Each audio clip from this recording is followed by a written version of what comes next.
Aden Duale. Ochiwo osiem ne joma timo kwe sekta mar thieth kokalo kuom chudo mag SHA kendo medo nengo yedhe kanyakla kod medo gowi mag osiptende yor thieth ma ok otim ne jotuo.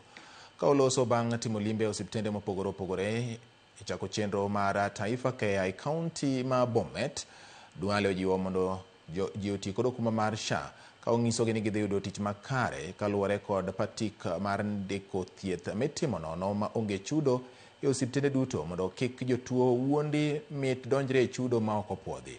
Jatelono bende omedo ni tiyo kanyakla gi apisas mag timo nonro kata DCI biro konyo e kedo kod joma nyayo kuom kamago.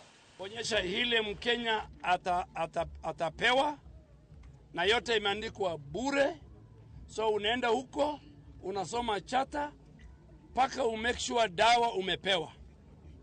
Na hiyo chata we are going to post it in every public, private, faith-based public health facility level 2 and level 3 and some of the level 4.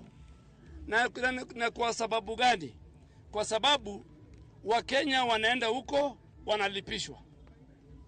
Na rais na serikali imelipa. Tumeshuhudia cases where individuals are claiming that SHA is not working. Like there was a case in Tenwek. But when we requested for an ID number from that individual, he was not even registered in SHA. So I think we should stop mambo ya siasa, mambo ya fitina, ya kuwekelea SHA. Of course we have challenges. Any new system has its own issues. But these issues are being sorted out, and SHA is better than yesterday.